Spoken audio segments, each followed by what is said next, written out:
টিকিটের জন্য হাহাকার, গেট ভেঙে মাঠে ঢুকতে মরিয়া দর্শকরা। বুধবার জাতীয় স্টেডিয়ামের চিত্রটা ফিরিয়ে দিয়েছে সোনালী অতীত।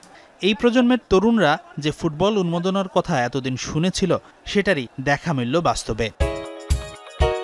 ভুটান ম্যাচে বাংলাদেশ দলের খেলা মন জয় করেছে সবার। বিশেষ করে দেশের মাটিতে অভিষেক ম্যাচেই হামজার গোল তৃপ্ত করেছে ভক্তদের।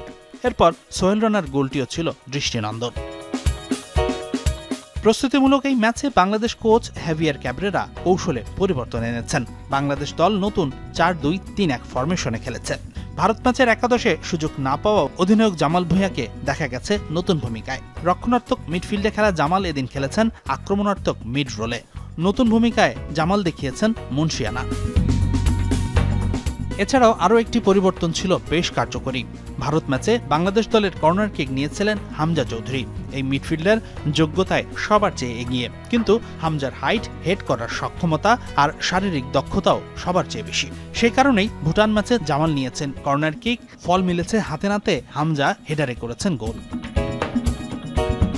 অভিষেকেই ফাহমিদুল ভালো করেছেন। অসাধারণ বলার সুযোগ নেই, তবে লেফট ফ্লাঙ্কে রাকিবের সাথে তার রসায়নটা জমেছিল বেশ। সেই সাথে রাইট মিডফিল্ডে কাজেম শাহ দেখিয়েছেন সামর্থ্য। ভুটান ম্যাচে গোলরক্ষক মিতুল মার্মাও ছিলেন অনবদ্য। 21 বছর বয়সী এই তরুণ কিপার দুটি নিশ্চিত গোল ঠেকিয়েছেন। তবে কিছু দুর্বলতাও চোখে পড়েছে। মিডফিল্ড খুব ভালো করলেও ফিনিশিং সমস্যা থেকেই গেছে। ভুটান ম্যাচে বাংলাদেশের জয়টা হতে পারত 4 কিংবা 5 গোলের। সিঙ্গাপুর ম্যাচে যা চিন্তার কারণ হতে পারে ক্যাব্রেরার। সিঙ্গাপুরের বিপক্ষে বাংলাদেশ একাদশে থাকবেন সমিত সোম। তিনি নেবেন কার জায়গা? ফরমেশন একই থাকলে হয়তো জামাল ভুঁইয়া নয়তোবা সোহেল রানার জায়গা নেবার কথা সোমের। হাসিনুর রহমান, যমুনা স্পোর্টস।